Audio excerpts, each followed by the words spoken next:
సమూయేలు మొదటి గ్రంథము మొదటి అధ్యాయము 18, 19, 20, 21 వచనాలు చదువుతా ఉన్నాను. మీ బైబిల్ తర్వాత సమూయేలు మొదటి గ్రంథము మొదటి అధ్యాయము 18వ వచనం. ఆమె అతనితో, నీ సేవకురాలైన నేను నీ దృష్టికి కృపనందును గాకనను. తర్వాత స్త్రీ తన దారిని వెళ్ళిపోయి భోజనం చేయించు నాట నుండి దుఃఖముఖగా ఉండటం మానేను. తర్వాత వారు ఉదయమందు వేగిరి మీద లేచి యెహోవాకు మొక్కి తిరిగి రామాలోని తన ఇంటికి వచ్చింది. అంతటా ఎల్కానా తన భార్యకు హన్నాను కూడాను యెహోవా ఆమెను జ్ఞాపకం చేసుకున్నాను. కనుక అన్న గర్భం ధరించి దినములు నిండినప్పుడు ఒక కుమారుని కని నేను యెహోవాకు మొక్కుకుని వీనిని అడిగితుననుకుని వానికి సమూయేలును పేరు పెట్టాను. ఎల్కానాయును అతని ఇంటి వారందరూ యెహోవాకు ఏటేటా అర్పించి బలి అర్పించుటకును మొక్కుబడి చెల్లించుటకును పోయేది. ప్రార్థన. ప్రేమగల తండ్రి, కృపమైన ఘనమైన నామానికి వందనాలు. రాత్రికాల సమయంలో మీ కృపాసన ఎదుకు వచ్చిన నన్ను మమ్మలను మీరు జ్ఞాపకం చేస్తూ మీ వాక్యపు ముఖాంతంలో నుండి నాతో మాతో మమ్మల్ని మాట్లాడి మమ్మల్ని దర్శించి రక్షించి సమస్తమైన గణత ప్రభావాలు మీరు పొందుకోవాలి. ఇక్కడ వచ్చిన మీ బిడ్డలను మీ అధీనంలో ఉంచుకున్నాను. నన్నును కూడా మీ చేతులకు అప్పగించుకుంటాను. యేసుక్రీస్తున్న శక్తిగల నామంలో ఈ ప్రార్థన అడిగి వేడుకుంటున్నాం తండ్రి. సో గత దినాలలో ఈ సమూయేలు మొదటి గ్రంథంలో నుండి మొదటి అధ్యాయం 17 వచనాల యొక్క సారాంశాన్ని ఒకసారి మీరు క్లుప్తంగా గుర్తు చేసి ఇప్పుడు చదవబడినటువంటి దేవుని యొక్క వాక్య భావాలు కదా.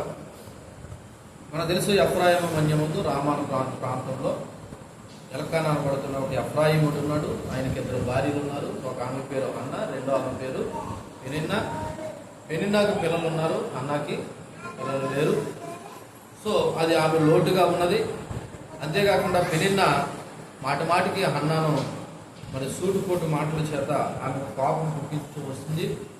ఆ కారణం చేత హన్న ఆమె భోజనం ఏమీ చేయకుండా మరి ఆమె వేదనతో ఉన్నది.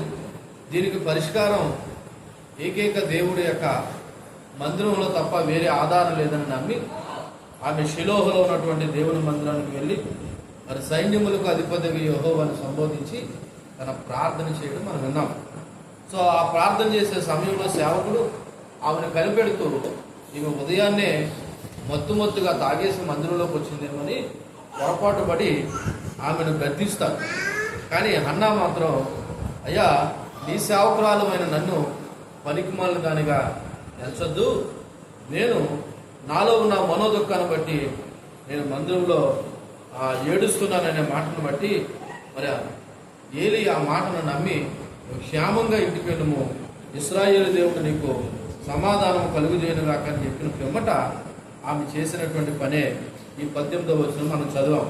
18వ వచనంలో ఆమె అతనితో అనగా ఏలీతో అంటుందంట, నీ సేవకురాలైన నేను నీ దృష్టికి కృపనందునుగాక అని మాట్లాడడం జరిగింది.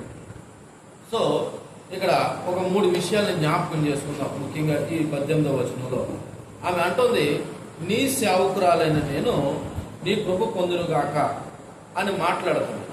నిజానికి అన్న ఏలి యొక్క పని మనిషి కాదు, అలాగని ఆయన దగ్గర లేకపోతే దాసత్వం చేసేటువంటి ఒక బానిస కూడా కాదు. కానీ సేవకుడిని ఏమని సంబోధించిందంటే, నీ సేవకురాలనైనా నన్ను, లేకపోతే నీ సేవకురాలైనా నేను నీ దృష్టికి కృప పొందునుగాక అనే మాట ఏమి జ్ఞాపకం చేస్తుందంటే, దైవ సేవకుడి పట్ల అన్నాకున్న వినయము, దైవ సేవకుడి పట్ల అన్నాకున్న వినయము. అంతేకాదు ఏలి యొక్క ఆశీర్వాదం కొరకు ఆమె ఎంతో దీనంగా సేవకుని సంబోధించింది. మీకు గత వారం జ్ఞాపకం చేశాను.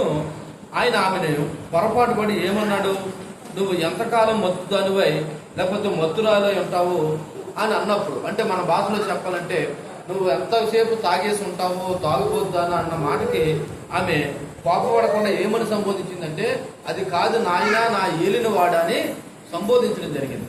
అది కాదు నాయన నా ఏలిన వాడని సంబోధించింది. అంటే ఆయనేమో నువ్వు త్రాగుబోతుదానా అన్న కోణంలో మాట్లాడితే ఈమె మాట్లాడుతుందంటే ఆయన గౌరవించే విధానంలో నా ఏలినవాడా అన్న విధానంలో సంబోధించింది. అంటే సేవకుల పట్ల ఆమె గౌరవము లేదా ఆమెకున్న వినయము మనకు కనబడుతూ ఉన్నది. అంతేకాకుండా ఆ 18వ వచనంలో ఆమె ఈ విధంగా కూడా మాట్లాడుతుంది. ఒకసారి చూడండి, మరలా 18వ వచనం. ఆమె అతనితో, నీ సేవకురాలైన నేను నీ దృష్టికి కృప పొందును గాక. నిజానికి దేవుని దృష్టికి కృప పొందాలా, సేవకుడి దృష్టికి కృప పొందాలా? దేవుని దృష్టిగా కృప పొందవలసింది, సేవకుడి దృష్టిగా. మరి ఈమెటి నీ దృష్టికి అనే విధంగా సంబోధిస్తుంది. అంటే ఆమె సేవకుడి పట్ల ఉన్న గౌరవమే కాకుండా సేవకుని యొక్క ప్రార్థనను కూడా కోరుకుంటుంది. సేవకుడు నోటి నుండి వచ్చే ఆశీర్వాదాన్ని కోరుకుంటుంది. సేవకుడు నన్ను దీవించాలని కోరుకుంటుంది. అల్టిమేట్గా మనందరినీ దీవించేది దేవుడే, కానీ నీ పక్షాన నా పక్షాన ప్రార్థించవలసింది సేవకుడు. కాబట్టి నీ దృష్టికి కూడా కృప పొందును గాకని చెప్పడం ద్వారా దేవుడు సేవకుని పట్ల ఆమెకున్న వినయం కనబడుతూ ఉంది. అంతేకాకుండా ఆ వచనంలోనే తర్వాత ఆ స్త్రీ తన దారిని వెళ్ళిపోయి భోజనము చేయొచ్చు నాట నుండి దుఃఖముఖగా ఉండుట మానెను. తన దారిని వెళ్ళిపోయి, తన దారిని అంటే ఎక్కడ పోయిందని అర్థం? తన ఇంటికి. అంటే ఆధ్యాత్మిక జీవితంలో ప్రభువుని ఎంత స్తుతించి ఆరాధిస్తూ ఉన్నా మన పనులు, మనం చేయవలసిన బాధ్యతలు అనేవి ఎప్పుడూ కూడా ఉంటాయి. దానివల్ల దైవికమైనటువంటి బాధ్యతలు ఎప్పుడూ మర్చిపోకూడదు.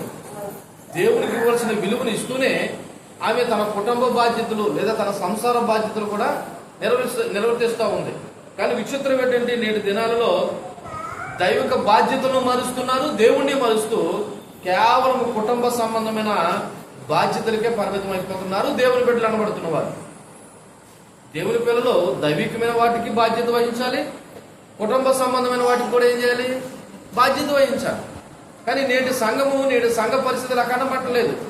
కేవలము దైవజనుడును దైవుణ్ణి అవసరాలకే వాడుకుంటూ ఉంటున్నారు.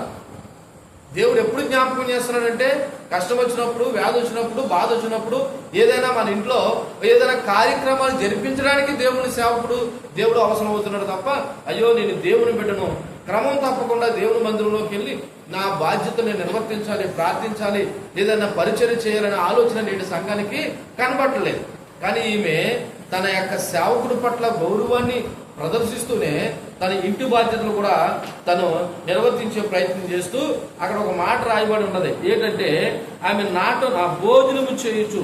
నిజానికి అంతకుముందు ఆమె భోజనం చేసేది కాదు. ఎక్కడికి వచ్చినప్పుడు? బలి ఇవ్వడానికి దేవుని మందిరానికి వచ్చినప్పుడు. అలాగని ఇంటికాడ తినకుండా లేదని కాదు.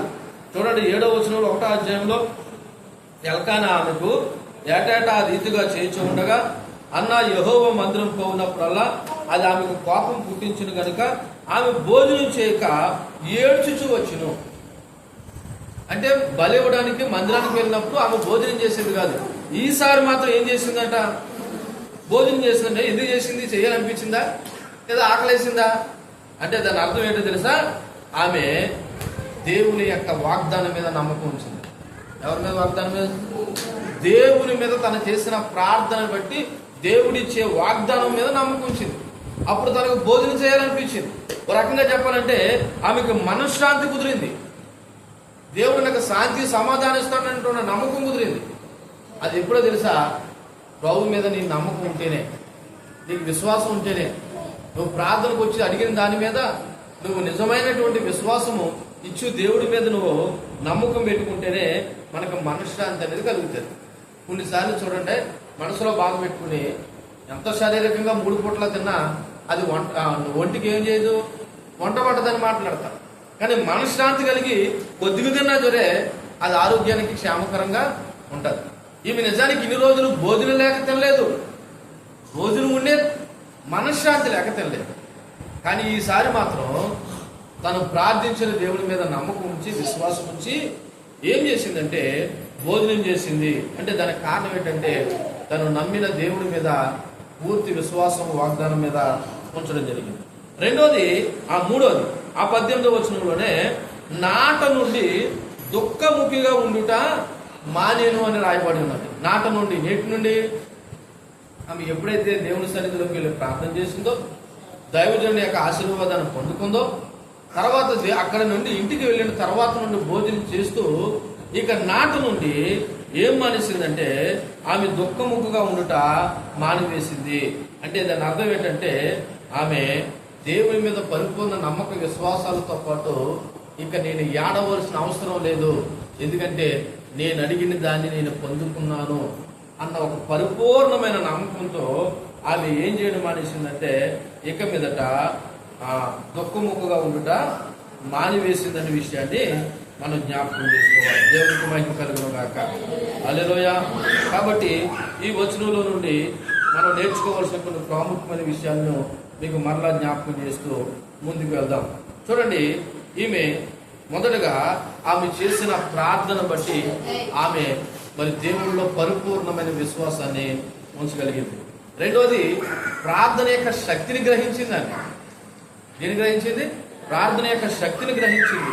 దేవుడి సన్నిధానంలో భావోద్వేగమైనటువంటి ప్రార్థన చేసిన ఆమె సమాధానం పొందుకున్నటువంటి స్థితిలో తను అక్కడి నుండి వెళ్ళడం జరిగింది.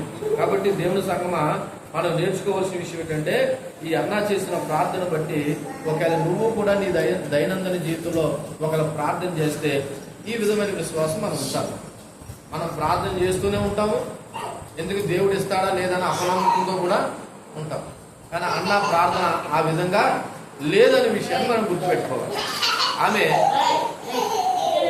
ఆమె చాలా ప్రభు మీద సంపూర్ణమైన వాగ్దానము విశ్వాసంతో ఉంచి మరి ఎంతో సంతృప్తితో దేవుని మందిరం నుండి తను వెళ్ళడం అనేది జరిగింది. చూడండి, 19వ వచనం చదువుతాం. 19వ వచనం, తర్వాత వారు ఉదయమందు నొక్కి తిరిగి రామాలో తన ఇంటికి వచ్చింది. అక్కడ ఆగుదాం. చూడండి, మరుసటి రోజు ఉదయాన్నే లేచి వాళ్ళు ఎక్కడికి వెళ్ళారంట? యెహోవాకు మొక్కడానికి వెళ్ళారని రాయబడింది. ఆమె ఉదయాన్నే లేచి ఎక్కడికి వెళ్ళిందంట? యెహోవా మందిరంలో మొక్కడానికి వెళ్ళింది. ఉదయం అనేటువంటి మాట మన దేవుని పట్ల మనం కలిగి ఉన్న అంకిత భావం, ఆరాధనకు దేవుడు మనం ఇచ్చే సమయం. ఉదయకాల ప్రార్థన మన దైనందిన జీవితంలో ఇది ఒక భాగం కావాలి. ఎందుకు ఉదయం ప్రార్థన చేయాలి? మధ్యాహ్నం చేయకూడదా? సాయంత్రం చేయకూడదా? ఎప్పుడైనా చేయొచ్చు. కానీ లేవడమే నువ్వు దేవుడి సన్నిధానంలో ప్రార్థించడం ద్వారా నువ్వు దేవునికి ఇచ్చేటువంటి గౌరవం, లేదా నువ్వు దేవుని మీద ఆధారపడుతున్న విధానం. ఈ రోజున చాలా మంది ఉదయం లేచి ప్రార్థన చేసే అలవాటు ఉండదు. తెలుసు, మీరు ఉదయాన్నే లేచి ఏ విధమైన పని పాటలకి, లేదా ఒకవేళ ఆ రోజు ఒకవేళ పథకం పని ఉన్నదా అనుకుంటే నీకు గొడవ లేదు. కానీ ఇలా ఉదయాన్నే లేచి ఎక్కడికి వెళ్ళారని రాయబడినా తెలుసా? వేగరమే లేచి యెహోవాకు మొక్కుగా. వేగరమే ఎందుకు లేవాలా? కొంచెం నెమ్మదిగా సమ్మతిగా లేచి ఇష్టం వచ్చినప్పుడు వెళ్ళొచ్చు కదా. మనకులాగా ఇష్టం వచ్చినప్పుడు కష్టమైనప్పుడు రావచ్చు కదా. వీళ్ళు అలా చేయలేదు. దేవుడి మీద గౌరవం ఉన్నవాళ్ళు, దేవుడి మీద భక్తి ఉన్నవాళ్ళు, దేవుని ప్రేమించే వాళ్ళు అలా బద్దకించే పనులు, ఆలస్యం చేసే పనులు చేయరు. దేవుని మందిరానికి వెళ్ళాలనుకుంటే నువ్వు ఎలా రావాలి తెలుసా? వేగిరమే రావాలి. నా ఆశ ఎప్పుడు కూడా, ఇప్పుడు ఎంతమంది అయితే కూర్చున్నారో వీళ్ళందరూ ప్రారంభ ప్రార్థనకే ఉండాలి. అప్పుడే నువ్వు దేవుడికి విలువ ఇచ్చినట్టు, గౌరవం ఇచ్చినట్టు. నువ్వు నచ్చినప్పుడు వచ్చినప్పుడు నువ్వు దేవుడు అంటే ప్రేమ కలిగి ఉన్నావని అనుకోవద్దు. యోహాను మొదటి పత్రికలో చెప్పబడినట్లు దేవుని ప్రేమించడం అంటే ఆయన ఆజ్ఞానుసారంగా నడవడం. ఆయన ఆజ్ఞ ఏం చెప్తుంది? క్రమాన్ని కోరుకుంటుంది. ఆ క్రమం మనలో లేకపోయినప్పుడు నువ్వు దేవుని ప్రేమిస్తున్నావు అని నువ్వు అనుకోవడం నీ అవివేకం, అజ్ఞానం అవుతుంది. ఈమె చూడండి, వేగరమే లేచి, విచిత్రం ఏంటో తెలుసు, ఆమె కాదు, ఆమెతో పాటు తన భర్త కూడా ఉన్నాడు అక్కడ. ఆ 19వ వచనంలో ఏమని రాయబడినది? తర్వాత వారు అని ఉంది. వారు అంటే భార్య భర్తలు ఇద్దరును. మనకేంటి వచ్చేది? నువ్వే భర్త రావడం. వాళ్ళ భర్త రాకపోతే పోయి నువ్వన్నా వేగిరమే వస్తావా? నువ్వు వేగిరమే రావు. ఎందుకంటే ఎప్పుడు వెళ్ళినా పర్లేదు, మన పాస్టర్ గారే కదా, మనల్ని ఎవరు అక్కడ దండించేది, ఖండించేది, కొట్టేది అని ఒక రకమైనటువంటి అవివేకం, అజ్ఞానం. కానీ నువ్వు దేవుని యందు భయభక్తులు కలిగి ఉంటే నువ్వు క్రమం తప్పకుండా దేవుని మందిరానికి సమయానికే నువ్వు వచ్చే ప్రయత్నం చేస్తావు. వారు ఉదయం అనే వేగిరమే లేచి ఎందుకు వచ్చారంటే వేగిరిమే లేచి వచ్చింది యెహోవాను మొక్కుకొనుటకు, లేదా దేవుని ప్రార్థించుటకు, లేదా దేవుని ఆరాధించుటకు వాళ్ళు రావడం జరిగింది. తర్వాత వాళ్ళు వచ్చి తర్వాత ఏం చేశారంట, తిరిగి రామాలోని తన ఇంటికి వెళ్ళారు. ఇలా చూడండి, ఇక్కడికి వచ్చిన మీరు ఎక్కడ ఉండిపోతారా, ఇంటికి వెళ్ళకుండా ఉంటారా? ఎక్కడ ఉండిపోతారండి? వెళ్తారు. ఎందుకంటే మనకు ఒక కుటుంబం ఉంది, ఒక ఇల్లు ఉంది, పిల్లలు ఉన్నారు, బాధ్యతలు ఉన్నాయి.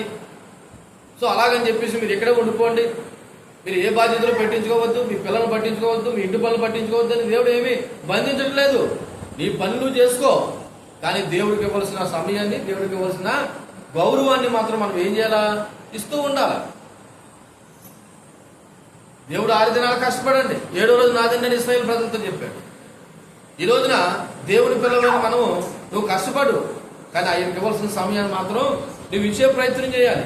కాబట్టి వాళ్ళు చూడండి, వాళ్ళు తిరిగి మరి ఒక అద్భుతమైన ప్రవక్త అయినటువంటి సమయాలు జన్మస్థలంగా మారడానికి మరలా వాళ్ళ రామాకు తిరిగి వెళ్ళడం అనేది కనబడతా ఉన్నది. వాళ్ళు పవిత్రమైన షిలోహులో ఉన్నటువంటి స్థలం నుండి వాళ్ళ దైనందిన జీవితాల్లోకి మరలా వాళ్ళ ప్రయాణము కొనసాగింది. దీన్ని బట్టి మనం గుర్తించుకోవాల్సిన విషయం ఏంటంటే, విశ్వాసుల యొక్క విశ్వాస ప్రయాణాన్ని గుర్తు చేస్తుంది. విశ్వాసుల యొక్క విశ్వాస ప్రయాణం ఏంటి? ఆ ప్రయాణం నువ్వు దేవుని సన్నిధికి వస్తూ ఉండాలి, అలాగే నీ కుటుంబ బాధ్యతలు కూడా నువ్వేం చేస్తూ ఉండాలి, నెరవేరుస్తూ ఉండాలి. దీన్ని బట్టి నువ్వు నేను నేర్చుకోవాల్సిన విషయం ఏంటో తెలుసా, మన ఆధ్యాత్మికమైనటువంటి అనుభవ క్షణాల నుండి రోజువారీ జీవితానికి తిరిగి వెళుతూ ఉండాలన్నమాట. అంతేకాకుండా అక్కడ రాయబడినటువంటి మరలా 19వ వచనంలో మధ్యలో నుండి చదువుతా ఉన్నాను. వాళ్ళ రామాలో తమ ఇంటికి వచ్చి అంతటా ఎల్కానా తన భార్యకు అన్నాను కూడాను యెహోవా ఆమెను జ్ఞాపకం చేసుకున్నాను. నిజమే, ప్రార్థన చేసింది. ప్రార్థన చేసిన తర్వాత ఆ ప్రార్థనకు ప్రతిఫలం రావాలంటే భార్య భర్తలు వీళ్ళు ఏం చేయాలి, సంసారం చేయాలి, కాపురం చేయాలి. కాబట్టి దేవుని యొక్క నెరవేర్పు అనేది అక్కడ కనబడుతూ ఉన్నది. ఈ యొక్క పదము, ఏ పదము, వారిరువురు ఆ రామాలకు వెళ్ళిన తర్వాత తన భార్యకు అన్నాను కూడినటువంటి మాట వాళ్ళ ఇరువురి మధ్య ఉన్నటువంటి వైవిక సంబంధాన్ని గుర్తు చేస్తూ ఉన్నారు. నిజానికి దేవుడు పిల్లలను ఇవ్వడం ఒక ఆశీర్వాదం కింద భావించాడు. మనకి పిల్లలు ఇవ్వడం దేవుడు ఎలా భావించాడు, ఒక ఆశీర్వాదం. పిల్లలు లేనటువంటి ఇంట్లో ఉన్నటువంటి పరిస్థితులను అడగండి, వాళ్ళు ఎలా వాపోతూ ఉంటారు. అంతెందుకు అబ్రాహామే వాపోయాడు, నాకు ఎంత ఉంటే ఏమి లాభము, నాకు వారసుడు లేడు అదని బాధపడ్డాడు. సో దేవుడు మనకి పిల్లలు ఇవ్వడం అనేది ఆశీర్వాదం. ఈ ఆశీర్వాదాన్ని మన పిల్లల ద్వారా శాపంగా మార్చొద్దు. మీకు మరలా గుర్తు చేస్తున్నాను, దేవుడు పిల్లలు మనకి ఇచ్చింది పెంచమని, క్రమంగా ఎవరి కొరకు పెంచమని, నీ కొరకు పెంచమని కాదు. నువ్వు ఎంత ఈ రోజున ఖర్చు పెట్టావో రేపు పొద్దున ఆడ ఉద్యోగం చేసి వ్యాపారం చేసి తిరిగి నాకు అంత ఇస్తాడని సంపాదించడానికి కాదు. పిల్లల్ని ఆర్థిక సంబంధమైన కోణంలో దేవుడు ఇవ్వలేదు, తన కొరకు ఒక మంచి సాక్షులుగా పెంచడానికి దేవుడు మనకి ఏం ఇచ్చాడు, పిల్లల్ని ఇచ్చాడు. ఇది ఆశీర్వాదానికి సూచనగా కనబడతా ఉంది. కాబట్టి అన్న అలాగే ఎల్కానా వారిరువురు శారీరకమైన సంబంధం ద్వారా దేవుని యొక్క ఆశీర్వాదాన్ని పొందుకోవడానికి వాళ్ళు కారకులయ్యారు. చూడండి, అక్కడ రాయబడిన మాట, యెహోవా ఆమెను జ్ఞాపకము చేసుకుని. గుర్తుపెట్టుకోండి, ఇక్కడున్న మనం అందరము, ఒకవేళ తల్లులైన మీరైనా రేపటి దినాన్ని వివాహాలు అయిన తర్వాత తల్లిలు కావాలనుకుంటున్నా, తండ్రులు కావాలనుకుంటున్నా, గుర్తుపెట్టుకోవాల్సిన విషయం ఏంటంటే, దేవుడు ఏ జంటను జ్ఞాపకం చేసుకోకుండా పిల్లలు అనేది పొందుకోవడం అసాధ్యము. నమ్ముతున్నారా? ఏం నమ్ముతున్నారంటే దేవుడు జ్ఞాపకం చేసుకోకపోతే పిల్లలు కలగడము అసాధ్యం. మరి అలాగనుకుంటే అన్యులు వాళ్ళు ప్రార్థన చేయడం లేదండి, మరి వాళ్ళు పిల్లలు పొందుకుంటున్నారంటే దేవుడు వాళ్ళని కూడా జ్ఞాపకం చేసుకుంటున్నాడు.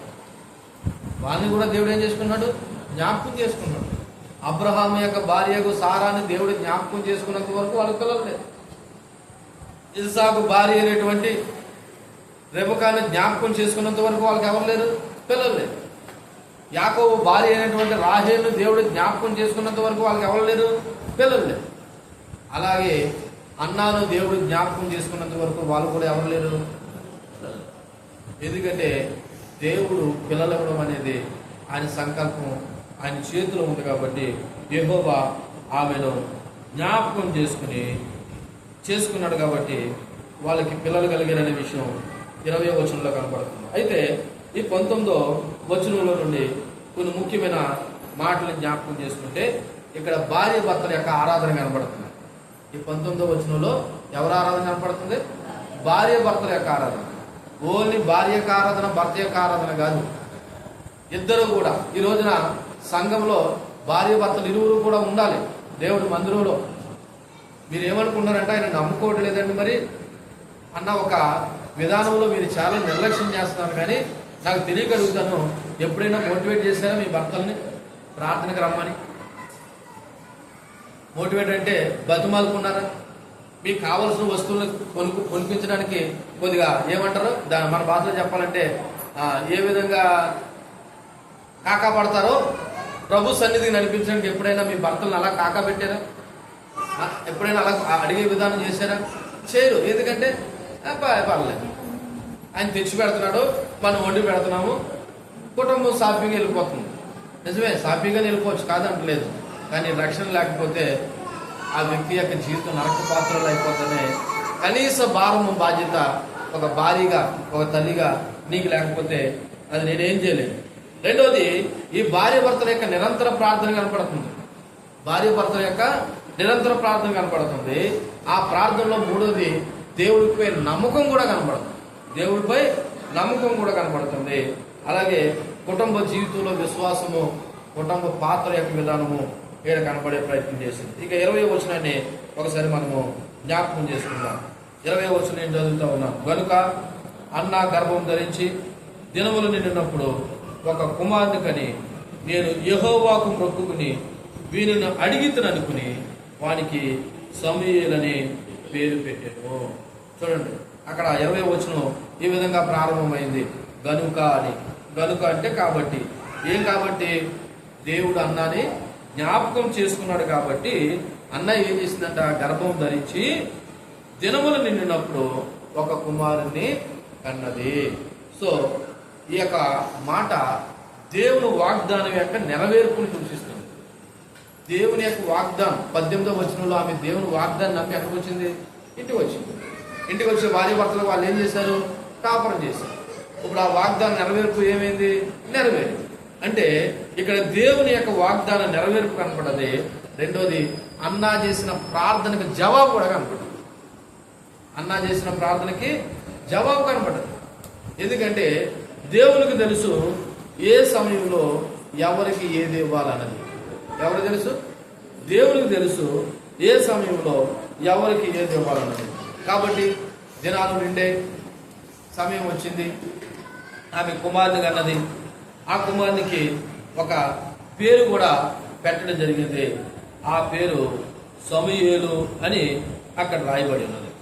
అయితే ఆమె ఆ పేరు పెట్టడానికి ముందు ఆమె నోటి వెంబడి మాట్లాడిన మాటలు చూడండి. 20వ వచనంలో గనుక అన్న గర్భం ధరించి దినములు నిండినప్పుడు ఒక కుమారుని కన్న తర్వాత అంటుంది, నేను యెహోవాకు మొక్కుకున్నాను. ఎవరికి మొక్కుకున్నదంటే? ఎవరిని మొక్కుకున్నదే? కుమారుని. నేను వీడిని యెహోవాకు మొక్కుకుని వీనిని అడిగి తిని. ఈమె కన్న తర్వాత మొక్కుకోలేదు. కనక ముందే దేవుడి దగ్గరికి ఏం చేసింది? ఒక మొక్కుబడి చేసుకుంది. కాబట్టి ఆ మొక్కుబడి నెరవేర్చే సమయం వచ్చింది. సాధారణంగా మనం కూడా మొక్కుబడి చేసుకుంటాం.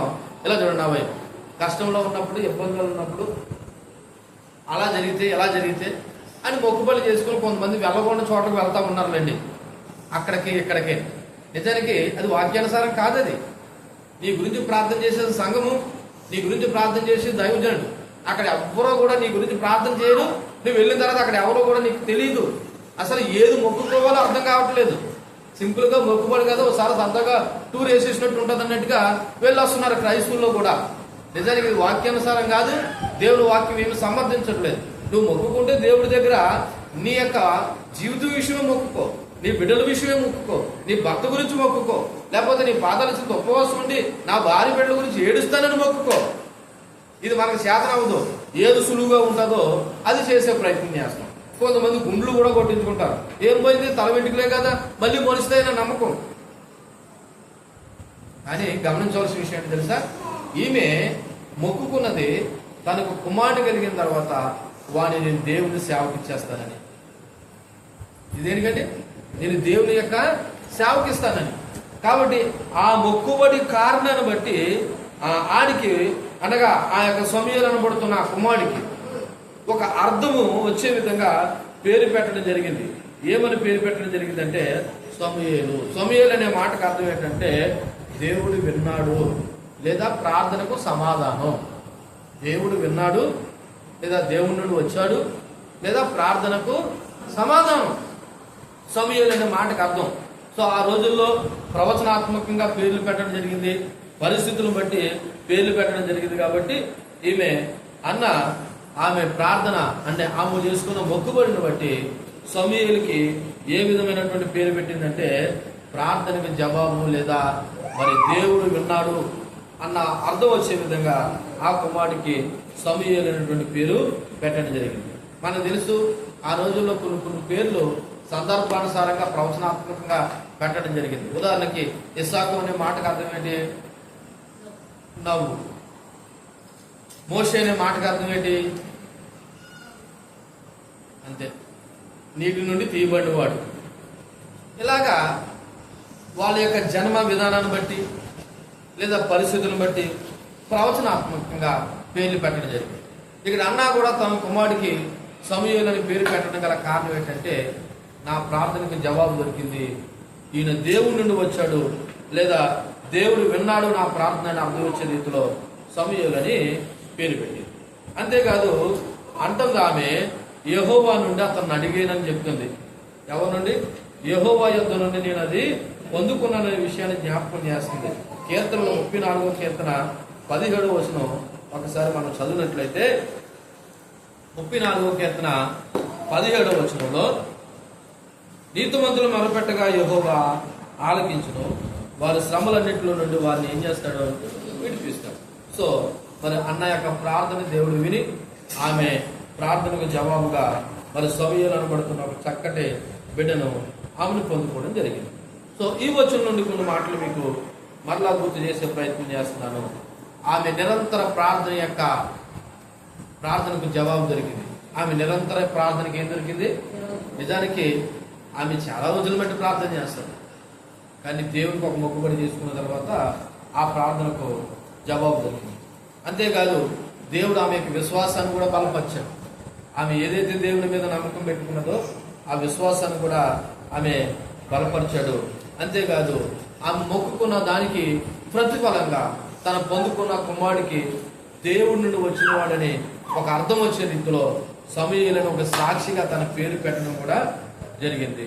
అంతేకాదు ఆమె సమూయేలును దేవునికి అంకితం చేసింది. ఎవరికి అంకితం చేసింది?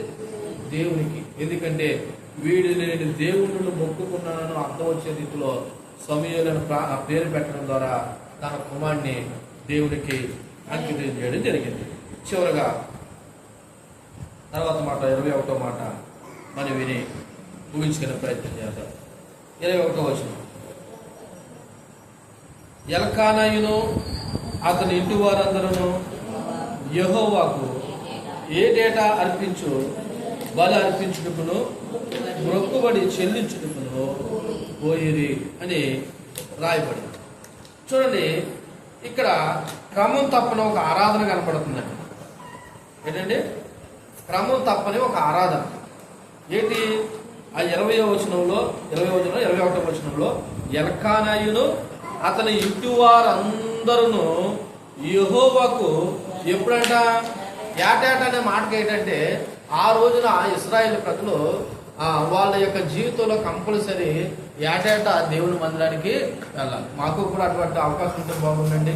సంవత్సరానికి ఒకసారి చక్కగా 31st నైట్నో జనవరి 1st నైట్ వచ్చి మరలా వచ్చే సంవత్సరం 31st దాకా మేము రాకుండా ఉందో అనే అవకాశం మనకు కూడా ఉంటే బాగుందని మీకు అనిపిస్తుందేమో. నిజానికి ఇశ్రాయేలు ప్రజలు వీళ్ళు వెళ్ళి ఏటేటా ఒకసారి అలా కనబడి వచ్చేసాం. చిన్న సింపుల్ ఏం కాదు ఇది ఒక బలితో కూడుకున్నటువంటి ఒక పెద్ద ప్రాసెస్సే. కొన్ని దినాలు దేవుని మందిరంలో ఉండి గడపవలసిన సందర్భం. కాబట్టి వీళ్ళ క్రమం తప్పకుండా భార్య భర్తలు, అంతేకాదు వాళ్ళ ఇంటి వారందరూ అని కూడా రాయబడి ఉంది. బహుశా అక్కడ ఎల్కానాకి 2 భార్యలు ఉన్నారు. సో వాళ్ళ పిల్లలు వాళ్ళందరూ కూడా క్రమం తప్పకుండా ఎల్కాయనును అతని ఇంటి వారందరూ యెహోవాకి ఏం చేస్తున్నారంటే ఏటేటా దేవుని యొక్క మరి సన్నిధానంలో కనపడడం అనేది మరి యెహోషువ చెప్పినట్లుగా నేనును నా ఇంటి వారందరూ ఎవరు మొక్కుకుంటాము, మేము దేవుణ్ణి మొక్కుకుంటాం అనే మాటకు అర్థం వచ్చే రీతిలో వీళ్ళు కూడా తమ ఇంటి వారందరూ కూడా మేము దేవుణ్ణి సేవించేవారు అని అర్థం వచ్చే రీతిలో అక్కడ కనబడతా ఉంది. అయితే వాళ్ళు ఏటాటా ఎందుకు వెళ్తున్నారంటే బలి అర్పించుటకును మొక్కుబడి చెల్లించుటకు అనేటువంటి మాట ఉంది. ఇశ్రాయేలు ప్రజల జీవితాల్లో సంవత్సరానికి 3 సార్లు కంపల్సరీ యెహోవా మందిరంలో కనబడాలి. సంవత్సరానికి 3 సార్లు కంపల్సరీ వాళ్ళు యెహోవా మందిరంలో ఏం చేయాలంటే కనబడాలి. అది మరి గుడారాల పండుగ అవ్వచ్చు, లేదా పస్కా పండుగ అవ్వచ్చు, లేదా మరో పండుగ అవ్వచ్చు. వీళ్ళు సామూహికంగా వీళ్ళు పిల్లలందరూ వాళ్ళు ఎంత పెద్ద పెద్ద మేడలో ఉన్నా సరే మొత్తం వాళ్ళందరూ బయటకు వచ్చి గుడారాలు వేసుకుని అక్కడ ఉండాలి. కారణం ఏంటంటే ఒకప్పుడు మన స్థితి ఇది, ఐగుప్తు దేశంలో ఉన్నప్పుడు మన స్థితి ఇది. దేవుడు ఈ రోజున ఎంత హెచ్చించినా మన స్థితిని మనం మర్చిపోకూడదన్న ఆలోచనలో భాగంగా దేవుడిని స్తుతిస్తూ ఆరాధిస్తూ వాళ్ళకి పండగకి వెళ్ళడం జరిగింది. అంతేకాకుండా అక్కడ మరొక మాట కూడా రాయబడి ఉన్నది, బలి అర్పించుటకును మొక్కుబడి చెల్లించుటకును. బలి అర్పించాలి, మొక్కుబడి చెల్లించాలి. మీకు ఇందాక చెప్పి నేను మర్చాను, మొక్కుకుంటారు కానీ కొన్ని సందర్భాల్లో ఆ మొక్కుబడులు ఏం చేయరు, చెల్లించరు. కారణం ఏంటి తెలుసా? అవసరం తీరిపోయింది. ఈ తర్వాత మనల్ని ఎవరు అడిగేది? నేను మొక్కుకోవడం మనసులో మొక్కుకున్నాను, పాస్టర్ గారికి చెప్పలేదు, ఇంట్లో వాళ్ళతో చెప్పలేదు. ఇంక దేవుడితో అంటావా? దేవుడితో సింపుల్గా మాట చెప్పొచ్చు, ఏమని, ప్రభు నా పరిస్థితి నీకు తెలియదేవి కాదని అన్నిటిగా మనం మాట్లాడుకోవచ్చు అన్న ఆలోచనలో కూడా దేవుడి సన్నిధిని మొక్కుకున్న దాంట్ని ఎగ్గొట్టే వాళ్ళు కూడా కనపడతా ఉంటారు. కానీ ఒక విషయం చెప్పినా, మీరు మొక్కుకున్న తర్వాత కంపల్సరీ దాన్ని నువ్వు ఏం చేయాలా, తీర్చవలసిన అవసరత ఉంది. లేకపోతే మానేమని చెప్పాడు. నేను ఎవడు మొక్కుకోమన్నాడు? ఒకవేళ మొక్కు తీర్చలేని పరిస్థితిలో ఉన్నప్పుడు నేను ఎవడు మొక్కుకోమన్నాడు? ఒకసారి చూడండి. బహుశా మత్తయి సువార్త అనుకుంటా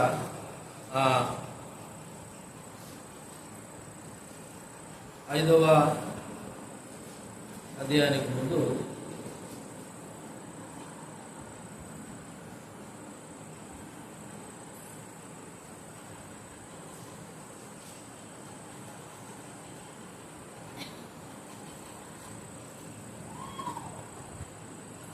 ఎక్కడ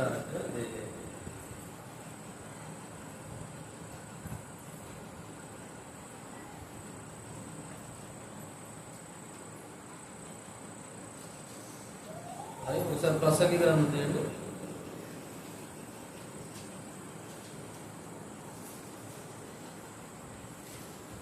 3వ అధ్యాయం తీయండి.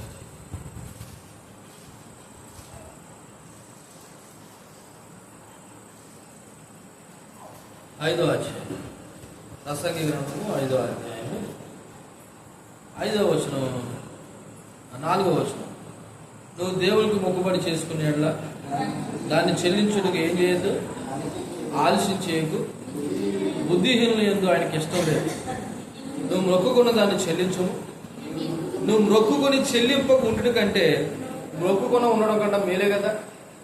మొక్కుకొని చెల్లించడం ఉండకంటే ఉండే కంటే అసలు మొక్కుకోపోవడమే మంచిది కదా. నేను ఎవడు మొక్కుకోమన్నాడు బలవంతంగా? ఈరోజు చాలా మంది మొక్కుకుంటారు, మొక్కుకున్న దాన్ని నెరవేర్చు.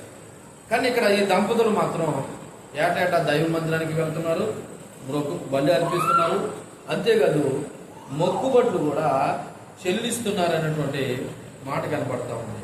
దీనికి అర్థం ఏంటంటే దేవుడు ఇచ్చినటువంటి గంభీరమైన వాగ్దానాలు కష్ట సమయంలో దేవుడు మనకి ఇచ్చినటువంటి ఆశీర్వాదానికి ఫలితంగా ఈ మన దైనందిన జీవితంలో దేవుడు జోక్యం చేసుకున్నాడు కాబట్టి దీని యొక్క నెరవేర్పు జరిగిందని కృతజ్ఞతతో, దేనితోనండి?